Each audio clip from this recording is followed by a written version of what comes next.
Hi guys! I know a lot of you girls out there desire for a flawless complexion. Well, actually, a lot of you girls, we already have flawless complexion, so you can just sit back and relax and just watch me wave my arms around. But for you girls who are just starting to use makeup and probably have no idea what foundation is for, here is what this video is going to be about. Everything you need to know about foundation.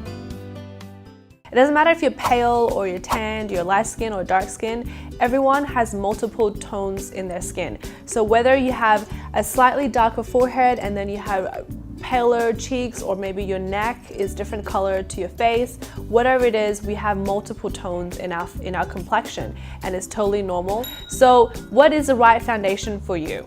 We have liquid, cream, stick foundation, and powder foundation, and these are four most common forms of foundations you can find on the market. Let's first talk about liquid foundations. That is probably the most common one, and it suits basically all skin types, whether you are dry skin, normal skin, oily skin, or combination. And liquid foundations come in various type of finish as well. You get the satin finish, matte finish, dewy finish, like all sorts as well. And then you have the cream foundation. Cream foundations are pretty much like the liquid, but obviously in a thicker texture. So they usually come in a little compact, or maybe like a jar, or sometimes you can actually get them in a pump as well. So with cream foundations, a lot of the times people with dry skin, normal to dry skin, will prefer cream foundations because it's a lot more hydrating, and because it is more thicker and denser, the coverage can be higher, as well as the moisturizing properties in the actual foundations. And then we have the stick foundation. Like I said, is usually found in like high-end professional brand makeup. So like I think Makeup Forever does one, MAC does one as well, and it's quite rare. Tom Ford does one as well. Basically what it is, a stick foundation similar to the one I've mentioned in my concealer video. It's basically you need to warm the product in your hands or with heat in order for it to apply smoothly onto the skin. So I guess it's great for people who have really oily skin, because your skin's already quite moisturized and oily to begin with, so the stick will actually meld very nicely onto your skin. Applying stick on dry skin will just show the dry flaky patches more obvious, and I would not recommend that unless it's a really well done stick foundation. Professional makeup brands will do them to give you more of a professional finish. So especially in photography and filming, they use a lot of stick foundations. Stick foundations are actually kind of fading out. They used to be really popular back in the 70s. 60s to 70s, but now that liquids and cream foundations are taking over the market pretty much. Last but not least, I'll talk about the powder foundation. The powder foundation is probably the oily skin's best friend. Obviously, being it's powder, it's a lot more mattifying. However, you do find a lot of moisturizing powders now on the market as well. So if you do have dry skin, you can use a finishing powder to set the foundation that you already have on. But if you have extremely dry skin, using powder can actually accentuate the lines or the dryness of your skin. Powders basically for me is like a must-have. Even if I'm using a liquid foundation, I will also use a powder one on top just to set everything. Now I want to talk about the different tones in our skin. I know there's a lot of videos out there that tell you whether you're like a red base or a yellow base or a neutral base.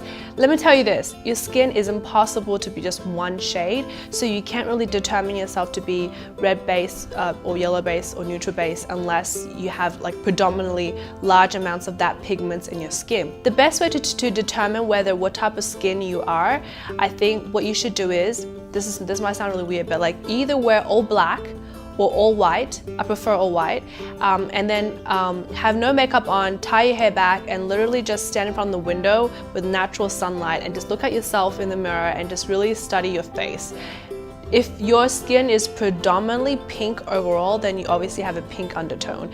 If your skin is predominantly yellow overall, then obviously you have a yellow skin tone. Once you determined what tone you have, it doesn't mean that because you are pink base skin tone, you are going to go only for pink based skin tone foundations. Because think about it this way, if you are already very pink toned, why would you want to make yourself more pink toned? So you will try to go for a neutral or yellow base. So for me, usually when I apply any foundation onto my skin to start off with, the color may appear 1 to 2 shades lighter than how I'd imagine it would be. However, 20 to 30 minutes later after applying it and in contact with the natural oils on my skin and the hormones, it changes to match my skin better. The quickest way to determine whether a foundation match color for your skin type immediately is to check the color under sunlight. For example, if you're in a department store or in a bathroom, they usually use neon lights, which has a blue or purplish undertone. For example, if you go into a cafe or a restaurant, they use a lot of dim lights, which contains a lot of yellow to orange undertones.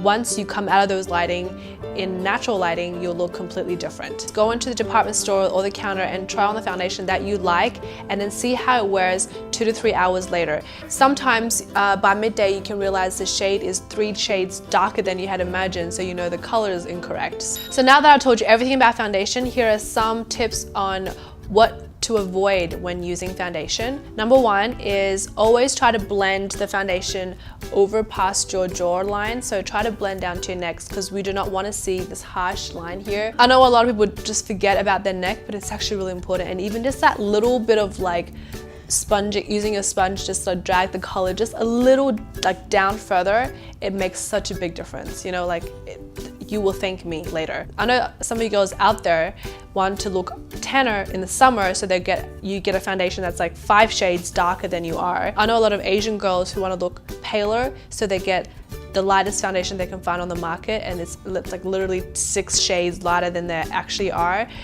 Try to avoid doing that because it's so obvious and you're not really creating the effect that you want. Another thing is never cake on makeup, so don't overuse it. Like, the foundation is designed to be applied on with like 1 or 2 layers maximum. It's not to use a whole bottle on your face and hoping that it covers, you know, whatever you're trying to cover. That's not how it works. And when you do cake on the foundation, you can see it because it starts to crack, and then you don't want your face to crack during dinner. That's not very pleasant. Do not ever sleep with the foundation on. Foundation is like a mask that you put over your face temporarily for the day. So if you don't wash it off, it will clog your pores, and then your skin will start to break out because it hates being clogged. This is also very important.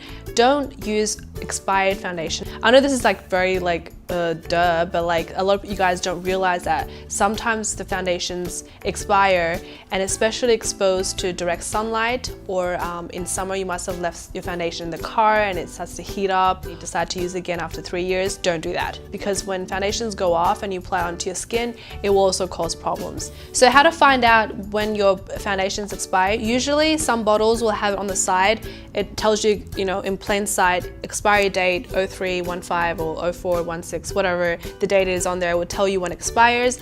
Otherwise, some packagings, they have basically either like a bottle or a little cap, and it says 12 month or 6 month or 18 month or whatever it is, then the number of time on there. What it means that once it's been opened, that's how many months it lasts. So sometimes you have to remember when you've opened it or when you start using it. Usually cosmetics have a shelf life of 3 years, and once they've opened, they generally last at most 3 years. So 6 years altogether. That's really stretching it, because a lot of liquid foundations, especially the ones that you use on contact to your skin on a daily basis, usually 6 to 12 months is like, that's kind of like the majority of all products. Going more than 12 months is kind of like pushing it. So I hope this is really helpful, and remember, if it is, help me share this with your friends. I know a lot of you guys out there have a lot of questions about foundations and why do we use it, how do we use it, what does it do, and all that stuff, and I hope this video answered all your questions. Anyways, leave your comment below if you have any more other questions, and I'll see you in my next video. Bye!